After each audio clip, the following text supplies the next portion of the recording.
23-03 being a bylaw to amend the land use bylaw number 14-11.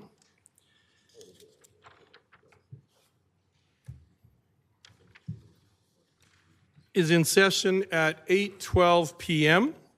This public hearing is held pursuant to the Municipal Government Act, RSA 2000, Chapter M-26, and amendments thereto, and legislative services. Thank you, Mayor and Council. The purpose of the public hearing is to discuss Bylaw 2303, being a bylaw to amend the land use bylaw.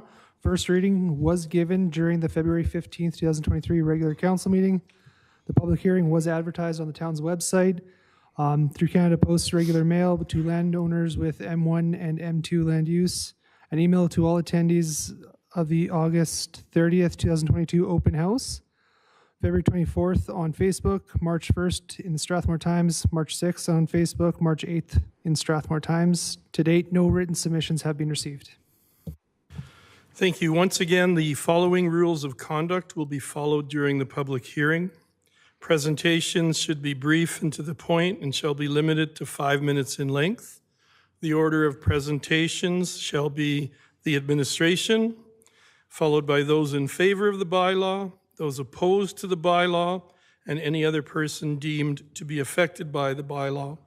Council may ask questions of the speakers after each section or presentation for clarification purposes, and we are not debating the bylaw at this time. Would administration like to present? And Megan, good evening and welcome. Good evening, Your Worship and Council. I'm here with Chief Sturgeon to present Bylaw 23-03, which is proposing to make amendments around CCAN regulations within our land use bylaw. So this is stemming from the feedback we received during the public hearing for Bylaw 2201 last year. Staff was directed by council at that time to undertake education, awareness, and dialogue regarding CCAN's use for storage with stakeholders. So we put together an FAQ, an information sheet, and hosted an open house on August 30th of last year. So we took that information and feedback received from the open house.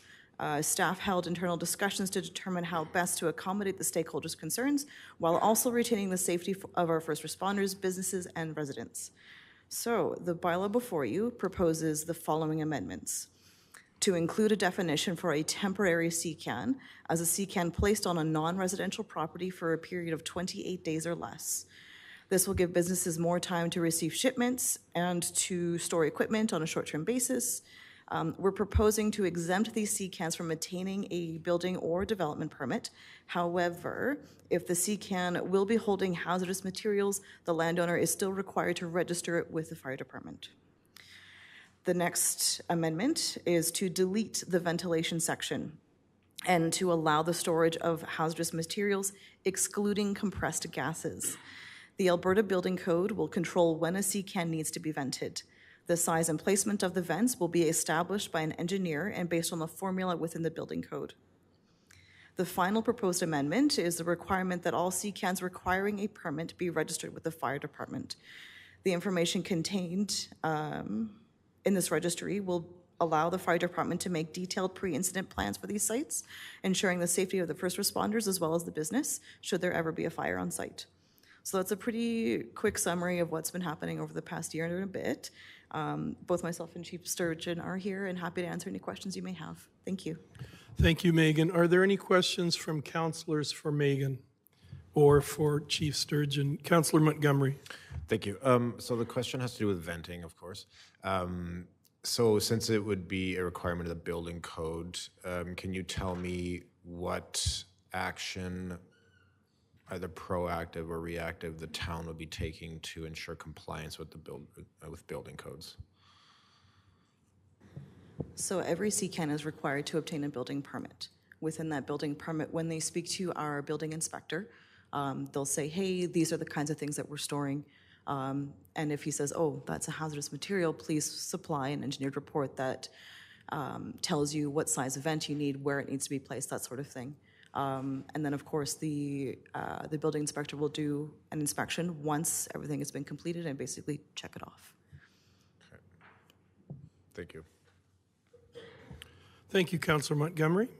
Any other questions from council for Megan or the chief? Seeing none, thank you, Megan. Is there anyone present who supports this bylaw who wishes to speak? Mr. Huckstead?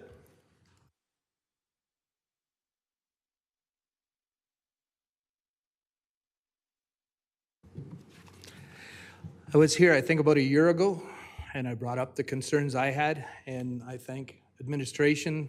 They pretty much tackled everything that I suggested then, and what I don't have any. Sorry, oh, there's somebody locked out. That's okay. I thought you were getting me hauled out of here. It's too early yet, Deb. But anyway, everything is good with me. I don't have any CCANs at any of my commercial sites right now anyway. But if I want to rent it out to somebody and they can bring a CCAN, at least they can come and get a building permit, go through it. And if it is hazardous, then they have to vent it or whatever. So I'd just like to thank these guys for doing a good job. Thank you. Thank you, Mr. Huckstead. Anyone else present who supports this bylaw who wishes to speak? Seeing none, is there anyone present who opposes the bylaw and wishes to speak? Seeing none, is there anyone present deemed to be affected by the bylaw who wishes to speak? And are there any questions of clarification from council? And seeing none, the public hearing for bylaw number 23-03 being a bylaw to amend the land use bylaw number 14-11 is closed at 8:19 p.m.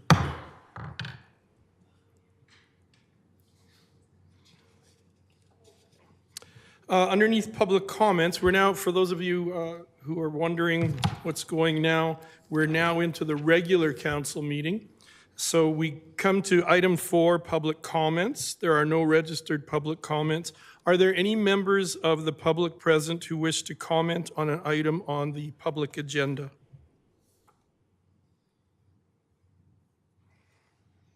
Seeing none, then we'll move on. We have no delegations tonight.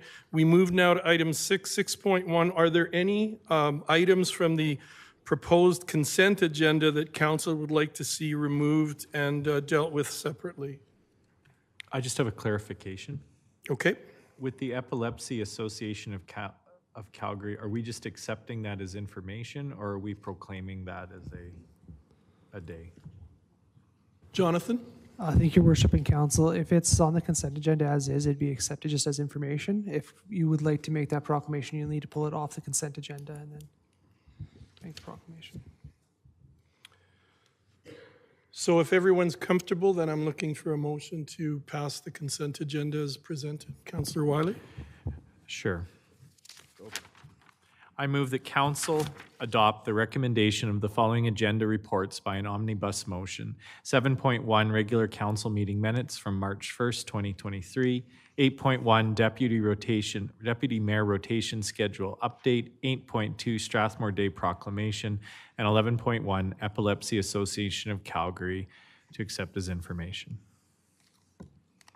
Thank you. You've heard that motion. All in favor? And the consent agenda is passed. We move now to 7.1, confirmation of minutes. Regular council meeting minutes for March 1st. Oh, sorry, you guys. I always do that. Moving along, everything has been passed. All the way to the business is over, and we have item 8.3. Councillor Montgomery? I'd like to pass this to administration, actually.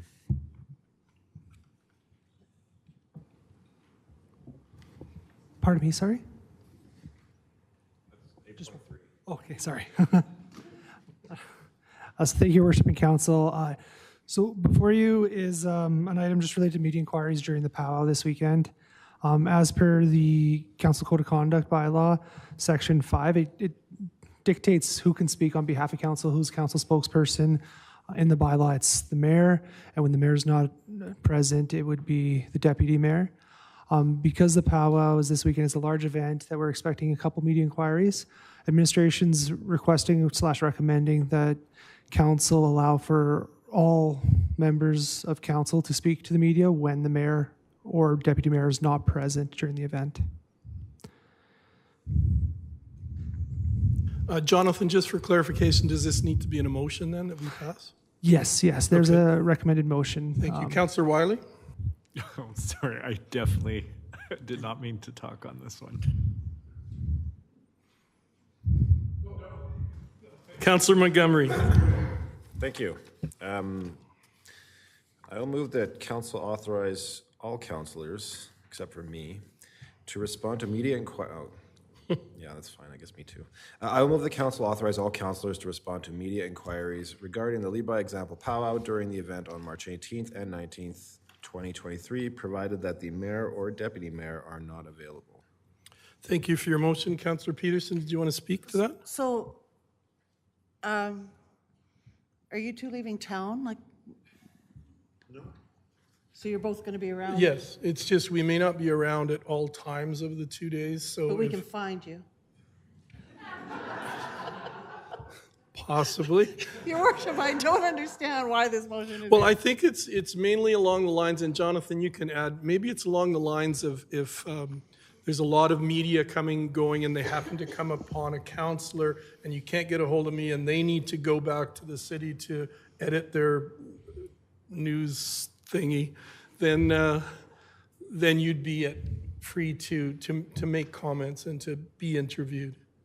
So it's kind of relaxing the typical procedures to allow for people to speak to different media at the powwow. Jonathan? Thank you, Mayor. Thank you, Mayor. That's correct. And just further to what the mayor said, administration would be happy to provide key messages to all of council too, just so you're comfortable with in the event that a media inquiry were to come up during the event. Thank you. I just thought maybe they were skipping out or doing something. That would be tonight. Thank you. Thank So you, we have a Worship. motion on the floor. All in favor? And that motion is carried. Your Worship. Oh, Councillor Langmaid, sorry. I'm sorry, I had a question. Okay.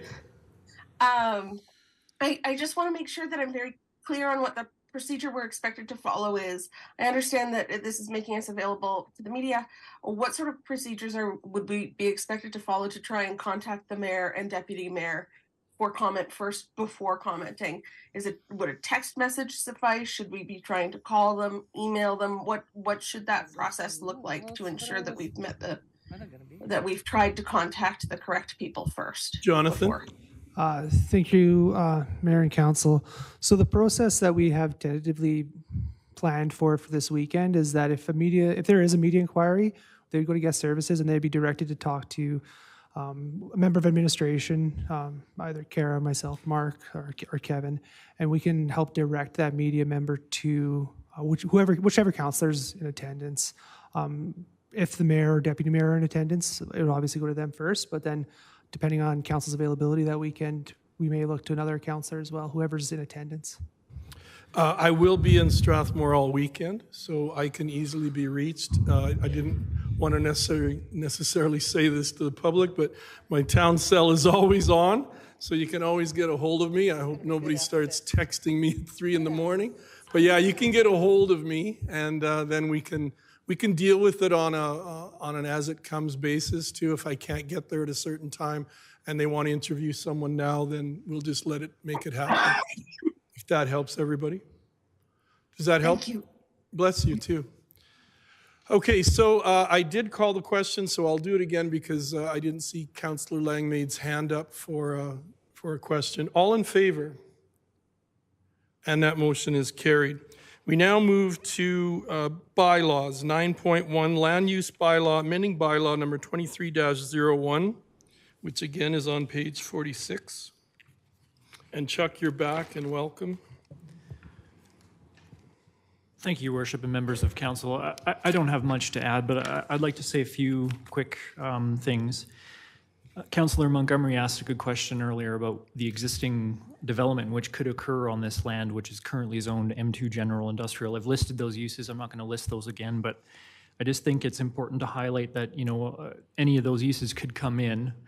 The way the law works in Alberta is staff are obligated to approve permitted uses without circulation, without council involvement, if they meet the land use bylaw. So we could have something with, high-intensity industrial come in there that we would be obligated to approve.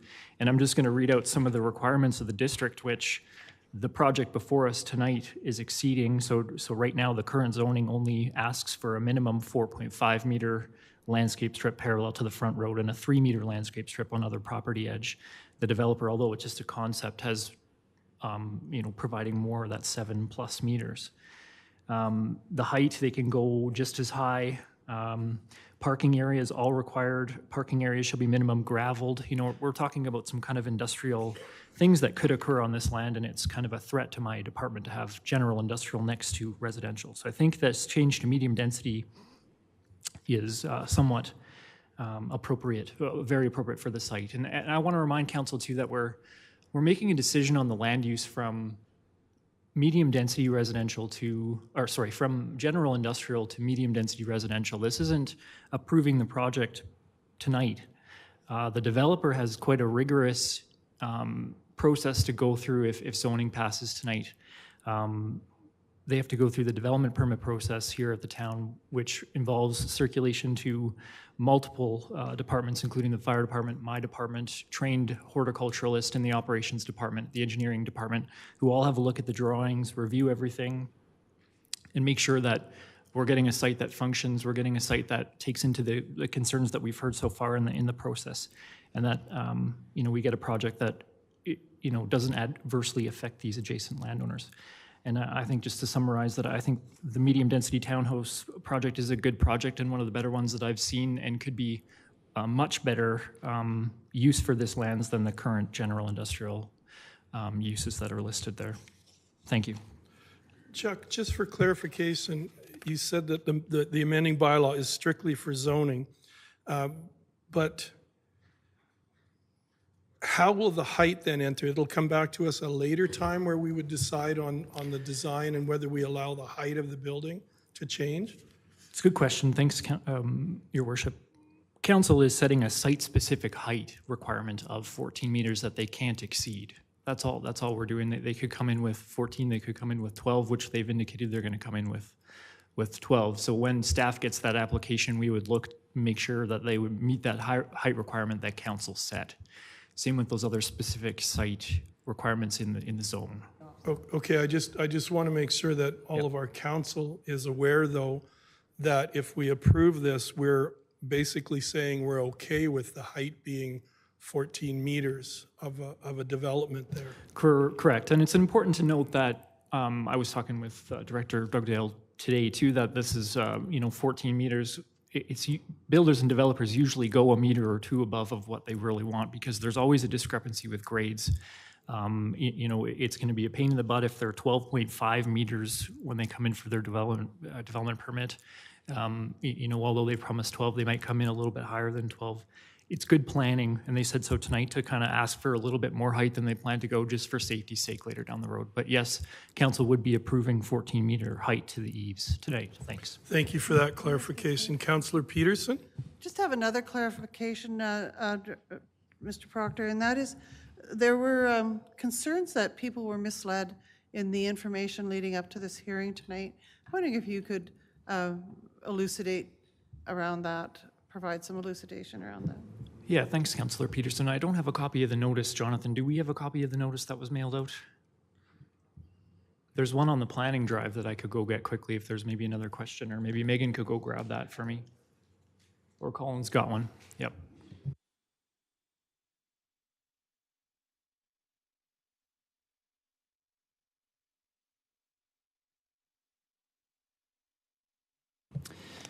So I think some of the confusion tonight is on the developer's application, they've noted that the building height is proposed 3 to 4 stories. And I think that's where the confusion is coming from. And tonight they've kind of confirmed that 3 stories is the height that they want to go. In our notice, it specifically says increase maximum building height from 9 meters to 14 meters, from 3 stories to 4 stories. So I think there's maybe a confusion in the word there. We're thinking we're going from 3 stories to 4 stories. Really, our current land use district, the R3M district, allows for 3 stories. So this, I think there's just a little confusion there with the notice. I hope that made sense. Thank you, Chuck. Any other questions for Chuck? Councillor Montgomery? Thanks, Chuck. A moment ago, you said they might, you said 14 meters at the eaves. Did you mean 12 at the eaves, or it could be 14 at the eaves? Yeah, the bylaw amendment before you tonight says 14 meters to the eave line. That's the maximum height that they can go. But we've heard from the developer multiple times that they don't plan to go 14 meters at the eave. That they plan to go 12. But I think that they'd like that extra little buffer just in case there's a grade problem there, so we don't have to come back to council for, something slightly above 12. But I think that's their plans, is to be well below that 14 and in that 12 range. Thanks. Okay, and not even specific to this development. So if we approved, let's say 14 meters for a development, that would be interpreted as to the eaves. So like the peak of the roof could be meters above that. Most of our land use districts just clarify a maximum height to the roof peak. Yeah. This is not unusual, but it's just they've specifically requested this just because I don't think the actual roof slope details are confirmed yet. We're quite early in the project, so they're still a little bit fuzzy there. We don't know. We know a good range, but we just don't know exactly the maximum height. We know the eave line, but we don't know the peak of that roof. So I think that's all they want to do, is just be safe. Gotcha. Thank you. Any other questions for Mr. Proctor? Thank you, Chuck. Councillor Montgomery? If you're ready, I have a motion. Yep. So I will move the council give second reading to bylaw number 23-01, being a bylaw to amend the land use bylaw number 14-11. Thank you. And for those watching at home and here, having a motion for second reading allows us to discuss and debate. So at this point, did you want to speak to your motion, or did you want to speak to the issue?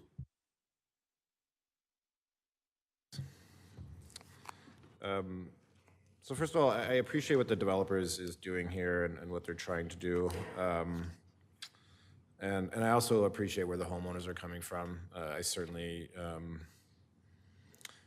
I can appreciate where they're coming from, and I share some of their concerns, or I would if I was facing a similar prospect. Some of my concerns revolve around, parking, for instance. Mr. Hugstead pointed out that currently, with even just like the number of vehicles that are at the existing Bayside places, that parking can tend to spill over out into the cul-de-sac. And when we look at another 60 units in the area, more than likely, I would expect most of those to have 2 vehicles, possibly, I don't want to say possibly more, but that's possible. And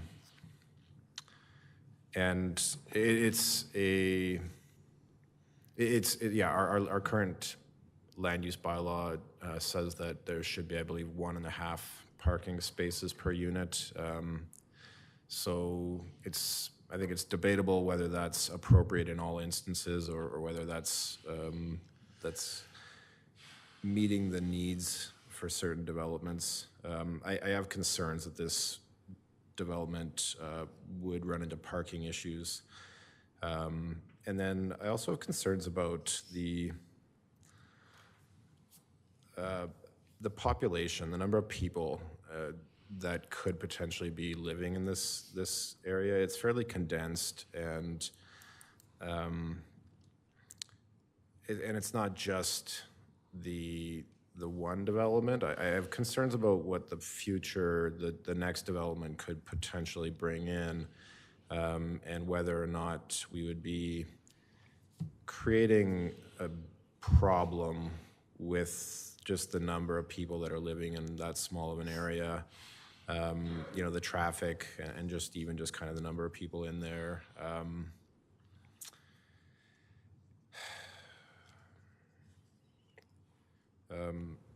I think that it's currently zoned industrial. I think that's an inappropriate zoning for it. So I do agree that the zoning should be changed. I don't even have a problem with medium density. I have concerns about relaxing some of the setbacks that we're looking at relaxing. And I don't take the concerns about privacy or the ability to kind of have privacy in people's yards lightly. I think that's a reasonable concern.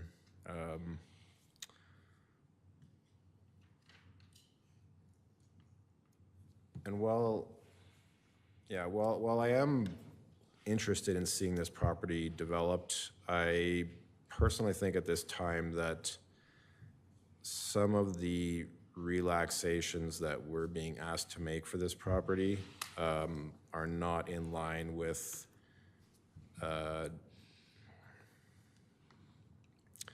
what I would consider to be the best or most appropriate use of this particular property. And so for that reason, I can't support this bylaw change in its current form.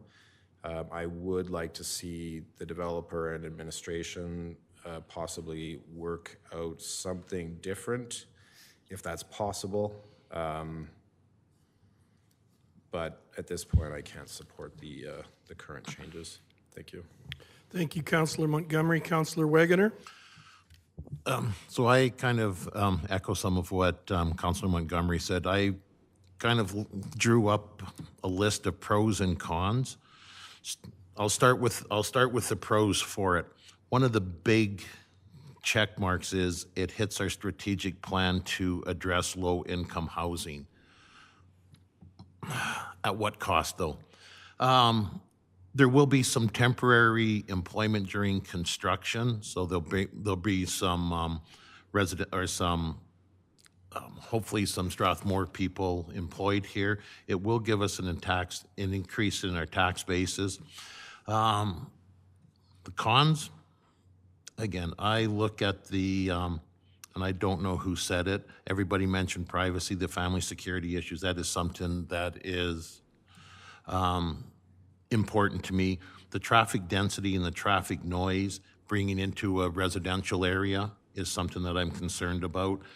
Will it lower the property values? Possibly, I'm not sure, but I tend to possibly agree.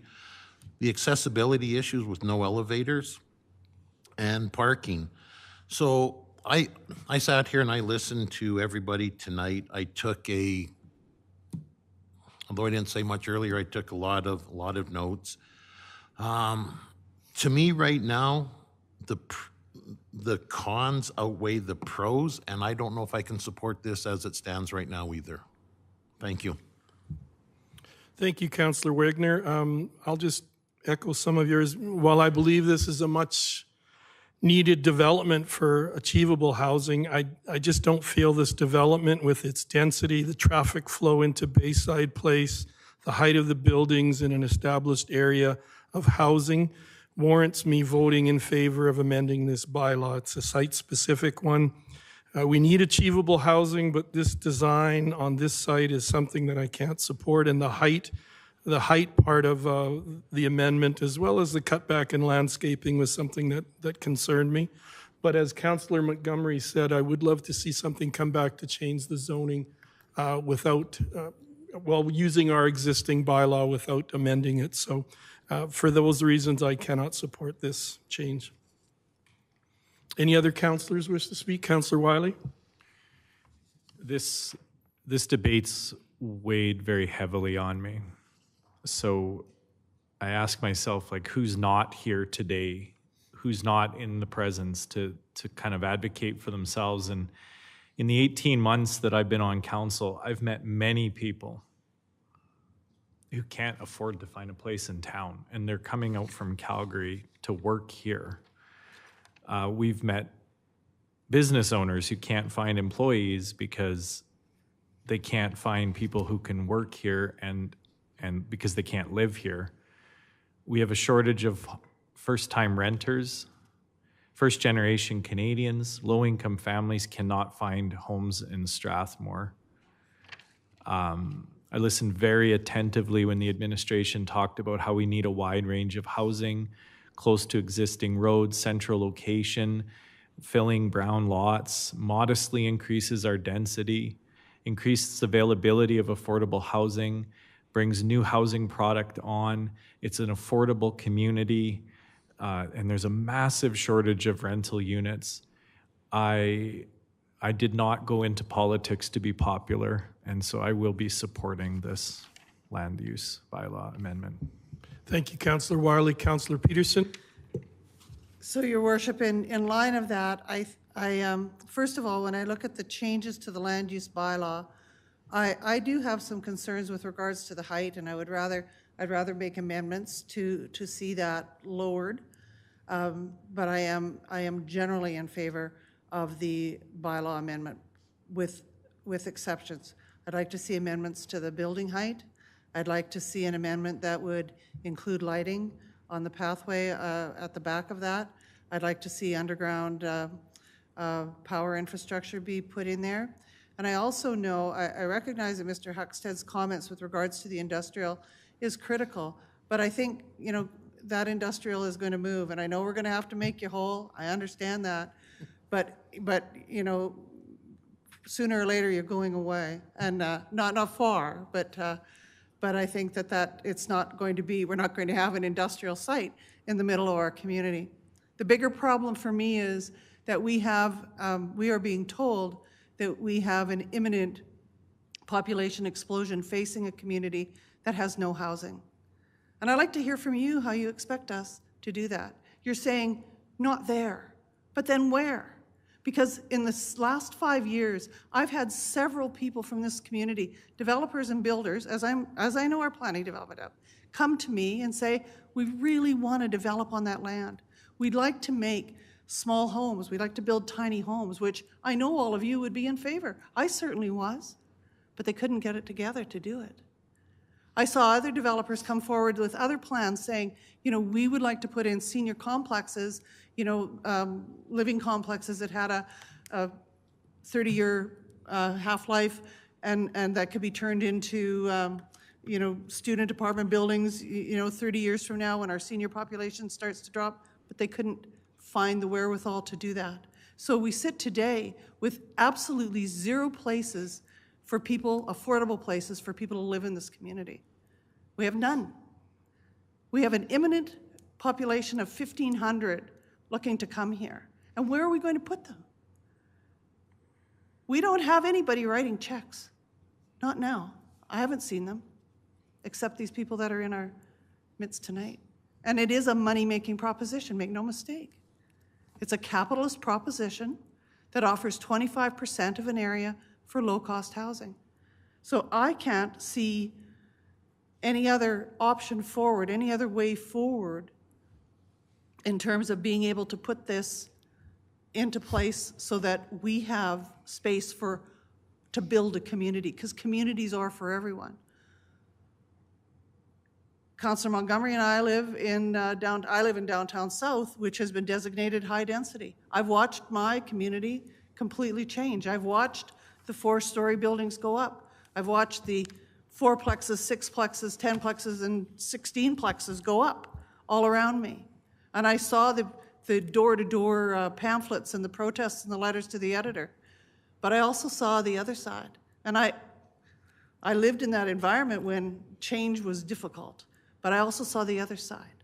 I saw young families come into the community and make our downtown, that makes this community the beautiful little place it is. I saw those families come into that densification process, and I saw them thrive. I saw the schools in our downtown, Westmount School and Holy Cross and Sacred Heart, I saw them thrive. I saw these young families with the one vehicle, you know, moving forward. I also want to note that the parking issues in my neighborhood, which, you know, have certainly have their challenges, but they're 1.5 per set, not 1.66, which these are offering, and yet we've found a way for a place for everybody to live in the community. I've lived here so long, I remember when people were furious about the Brentwood trailer park coming in, and that I saw the protests that happened when Strathaven population exploded, that when Strathaven was built, it doubled the population of our community. I remember the conversation. And yet here we are as a community that has capacity, or did have capacity for everyone. But that's not the case today. There is no capacity for everyone anymore. And so when I look at this process that we sit here today, and having been a single parent with a whole bunch of kids and knowing the challenges of finding a place to live, we all have a responsibility to that. And so with amendments, I am in favor of this bylaw, because otherwise we're going to have trailer parks around the outsides of our community, and they're going to be travel trailers that the people who are coming to work in these major developments are going to be living in while they try to find places to live. And we're going to create a whole bunch of other challenges for this community. And I think there's a way, you know, there's never going to be a way to make it okay for everyone.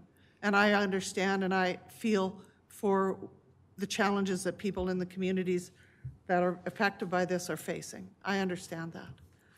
But I also think that we need to balance it off against the forward needs that this community is facing, not 5 years from now or 10 years from now, but next year.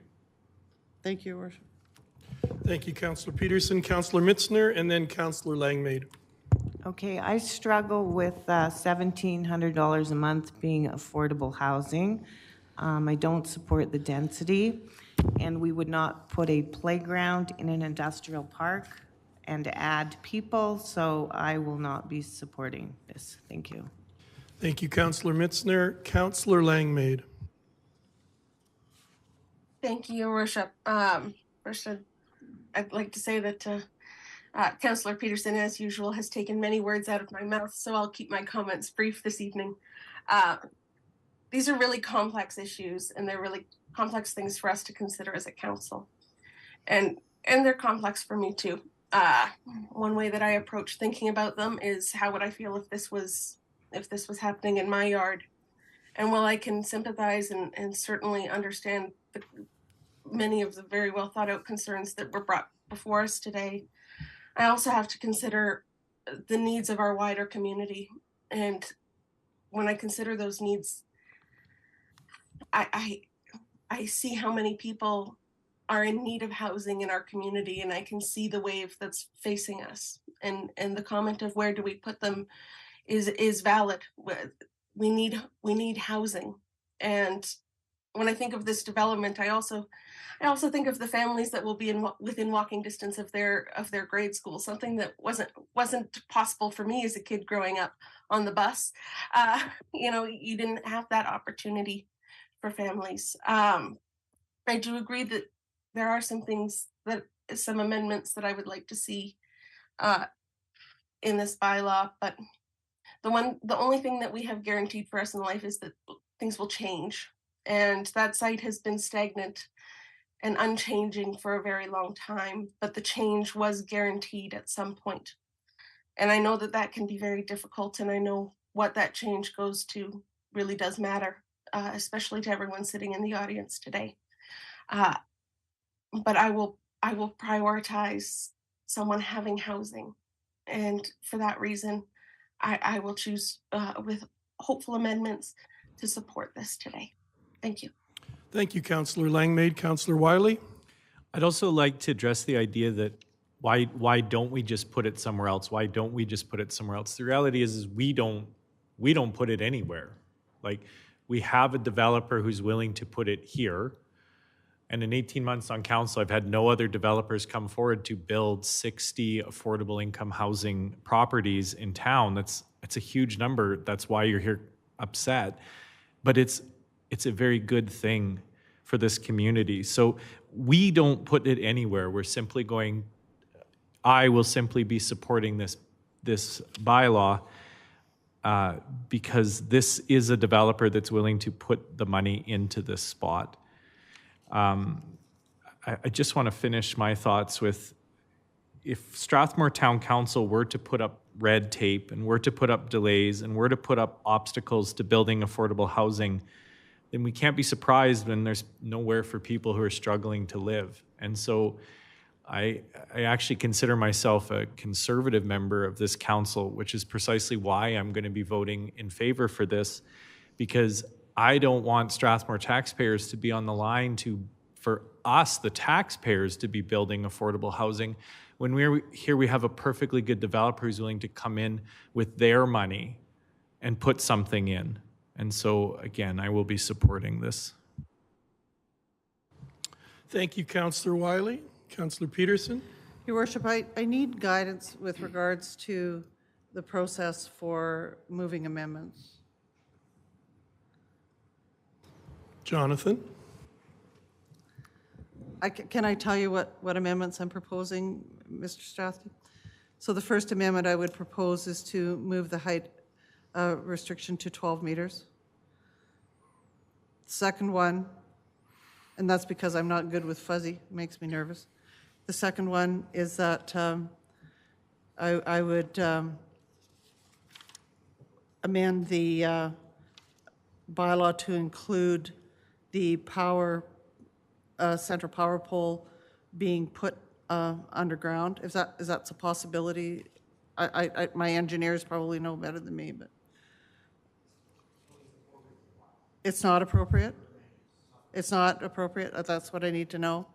Then on the and what about the pathway? That one would come under the no. So when would we bring those forward?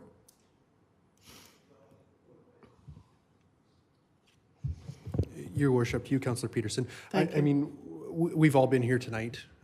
We've got a video copy of this for the future. I think those things are all items which we will absolutely take into consideration when the development permit application comes in and we're doing our reviews. So anything that I'm concerned about in terms of amendments can be dealt with at that point? Yes. So that's what I wanted to know. That's all I need. Okay, Thank you very much. Thank you. I appreciate that. Thank you, Councillor Peterson. So are you bringing Sorry, forward? sir, can I just ask again what Ethan, I think, just said really clearly? So if, for example, the developer comes back and it's 14 meters to the eaves, the administrators are going to go, no, that's not just a matter of grading. You're clearly against the intention of what we had talked about. yeah, so, and Chuck, correct me where I'm wrong. The land use bylaw will set the guidelines, right? One of those guidelines, at least as it exists at the moment, is 14 meters to the eve. So if anything comes in at 14.01 that does not meet the guidelines, we will not approve it. So if council decides to change that number to a lower number, then that would be the guideline we must stick to. These So other that is an amendment. That one is an amendment. What about 12.5? So there's the grading. So, and to kind of help you with that item, 14 is, would be taking on the majority. This is a fairly flat piece of land, but to give an example, if we had another piece of land which was significantly different, and on one side of the building it was much lower, and one side it was much larger, then we would have to look at the definition of the bylaw. I don't think that's necessary on a piece of land like this. Now, at the same time, if it's 14 meters on 90% of the building, but for some reason the grade drops down at one small section, that would be acceptable. But considering the majority of the building meets the guideline, and it's not like there's a piece of the building sticking above that line or anything like that, then it meets the intent. If I could add something, if we're thinking of a change to 12 meters, that's 39 feet still.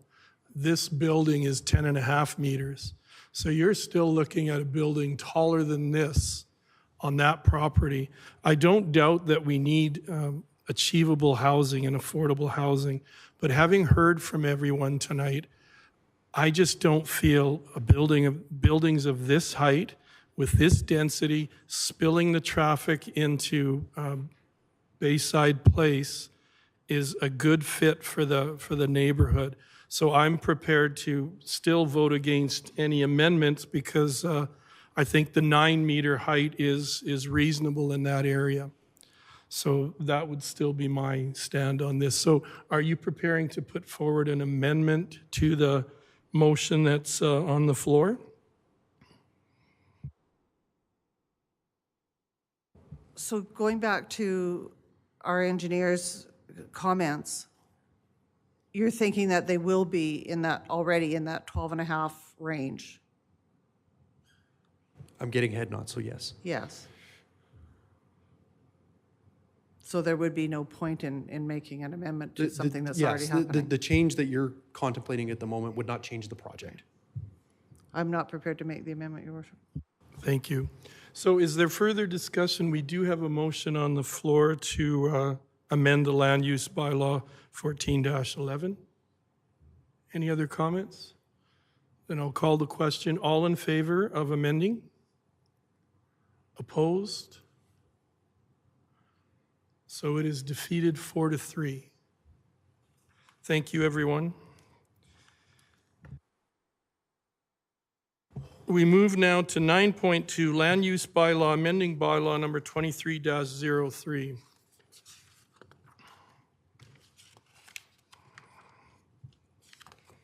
Good evening, Megan, and welcome back. Good evening, Your Worship and Council. Nothing has changed since the last presentation. Bylaw to change the CCAN section of the land use bylaw to accommodate the changes requested through stakeholders. Thank you. Thank you, Megan. Councillor Peterson. Your Worship, I would move that council give second reading to bylaw number 23-03, being a bylaw to amend the land use bylaw number 14-11. Thank you for that motion. All in favor? Oh. Oh. Right, sorry, I'm one page ahead. Was there any discussion on that motion? I should have called that. Mine is just thanks. Like Okay. Mr. Huckstead said, this one was a lot of conversation over CCANs. I learned more about CCANs than I ever thought I would ever want to learn, and I just so appreciated administration reaching out to community, listening to what people had to say, and coming up with something that works for everyone. So thank you, thank you, thank you. I may have missed Councillor Langmaid's vote, so I'm wondering if I could call the question again. All in favor of second reading? And that motion is carried. Councillor Montgomery? Thank you. I will move third reading of bylaw number 23-03. Thank you. All in favor?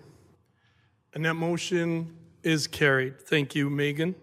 That brings us to East Pine Road Closure Bylaw number 23-11. Councillor Peterson. Your Worship, I would move that council give first reading to bylaw number 23-11, being the East Pine Road Closure Bylaw. Hold on, if you give first reading, we don't get to talk about it? No, they just explain it goes to a public hearing. Can't I ask questions now or Yeah, no? but as soon as he's finished. Good evening, Your Worship and Council. I do bring, as you mentioned, bylaw 2311, the East Pine Road Closure Bylaw. So this is the gravel road that currently is the access to the Kleiber Historical Barn. That's the only thing it serves at the moment. The reason for this closure is to support the legacy farm development when it happens, and also to create a title for this parcel so that the town has full control over what happens to it in the future. There would be a temporary access agreement with the Kleiber Historical Barn to ensure that people can still access that facility for the current use. That's also a requirement of the province in order to get this passed. So we have to prove that there's still access to any parcel that's impacted. Ultimately, the intent with the title of the parcel, once the whole process would be completed, is that we would then decide, do we sell the parcel, have it be part of the legacy farm development and let them continue, or do we keep the parcel and use it for beautification purposes? The parcel would not be big enough to develop anything on. It's the width of a road, so it's not feasible to, you know, build a building on it or anything like that in its singular self. So yeah, I bring this to you tonight. If you've got any questions, happy to answer them. Tonight would be first reading and advising of a public hearing in approximately a month's time. Thank you. Councillor Mitzner. So why does it have to be two parcels? Why can't we just do a boundary adjustment and sell it to Kleiber? So because it's a road allowance, there is a process that Yeah, to is governed by close the it. I province that we understand must that. follow, yes. Yeah. So in order to do that, we need to first make a parcel, and then we can combine it into whatever else. So it's just step one of the process. But you don't have to register that parcel. It will be registered, yes. And then you're gonna, oh, that doesn't make any sense. Okay, but if that's the process, thank you. Councillor Montgomery. I was gonna make a joke, but never mind. Can I just get some info, like at some point between now and this next hearing, just with regards to, like, we've heard about like some development that was possibly gonna be going on, like kind of near, well, but not in Legacy Farms. Like there was that other one kind of, I think, like west, along that road, I think. I just want to make sure we're not going to be adversely affecting any future development. No, so what you may be thinking of is the vacant parcel that's, I'll call it, across the road from McDonald's. Yeah. Yeah, so the road through that parcel has been closed for many years and technically doesn't exist. Although the pavement still is there, it's not technically a road anymore. So that road, or East Pine Road as it exists today, has been closed at, there's a creek, a crossing, a storm crossing kind of thing, approximately there. By closing this, the only impacted parcel is the historical barn. And like I said, we do the access agreement until they provided alternative access. Okay, thanks for the info. Councillor Wiley. I heard you say this supports Legacy Farm, so in administration's view, there's no way that this is actually hampering or making his future plans more difficult. This is eventually what? To you, Councillor Obviously, you Wiley, can't speak for this him, was but partially anecdotally. requested for by the developer. It was requested for by the developer, so we're just helping move that process along. Okay, perfect. That's what I wanted to know. Okay, we have a motion on the floor for first reading. All in favor? Councillor Peterson. Your worship, I would move the council direct administration to schedule a public hearing for bylaw number 23-11 for April 19th, 2023 at 6 p.m. in council chambers. Thank you. All in favor?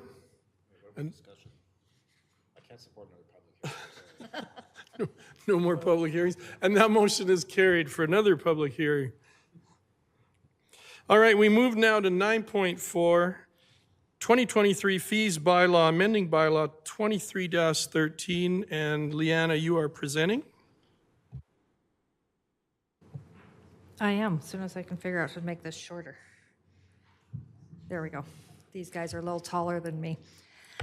So I'm here in front of you tonight to ask for an amendment to our 2023 rate bylaw. This amendment is so we would be allowed to charge for tax notifications. As administration has continued to review financial best practices, we noticed that within the rate bylaw, we did not have fees for charging for tax notifications.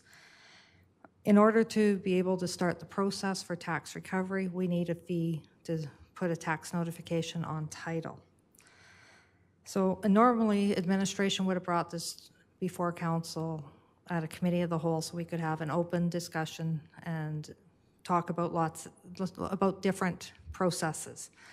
I feel a little bit pressured to get this done because our deadline for registering tax notifications is March 31st. So I'm sorry, I did not get in front of you at a committee of the whole. Previous this year, administration brought before council our TAP bylaw, so our tax arrears payment plan. This helps taxpayers that are in arrears develop tax agreements. We also have our TIP bylaw, which we've had for many, many years, at least 15 years, and that allows us to charge spread out our taxes for residents or ratepayers over a year. So we're working with our residents or our taxpayers to ensure that it's more easy on their budget instead of getting a bill in end of May and going, oh, by the way, you owe us $3,000 and it's due on June 30th. So we're just allowing them to have payment plans to help their pocketbook. But in order for us to continue going forward to recover our taxes, we need to bring the tax notification fees in front of you so we can register tax notifications. Does anybody have any questions? Councillor Montgomery. I'm just ready with a motion. Okay.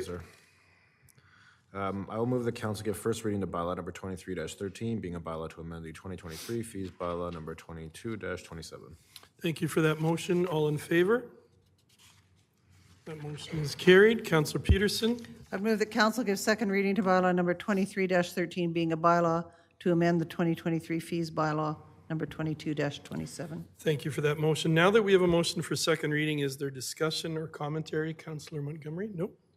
Councillor Peterson? I just want to really say that I appreciate the reasoned and deliberate specificness brought to this that sort of allows just good overall practice that enhances anything that we've done previously. I think it's been I really appreciate it, and I think that it just serves our community and our ratepayers. Thank you for that. I'll call the question. All in favor? That motion is carried. I will move the council give unanimous consent to proceed with third and final reading of bylaw number 23-13. Thank you. All in favor? And I will move third reading for bylaw number 23-13. Thank you. All in favor? And that motion is also carried. Thank you. And thank you, Liana, for all your work and your staff and your department. Well, thank you very much. That brings us to 10, councillor information inquiries, one that used to strike fear down the hearts of previous council. Questions between councillors and or council statements. You know what I'm talking about. 10.1, any comments or questions or comments or anything? It's getting late in the evening. Nothing. 10.2, boards and committees reports. Seeing none, question and answer period. I believe we have no administrative inquiries. And I believe, Councillor Montgomery? I can move us in camera if you want. Oh, we just have a correspondence. Do we have to finish that? No, that was in the consent agenda. Thank you. All right, hit me. I'll move the council move in camera to discuss items related to section 17.1 and 24.1A of the Freedom of Information Protection of Privacy Act at 9:09. Thank you. All in favor? And we are going in camera. Thank you to our audience who stayed with us so long.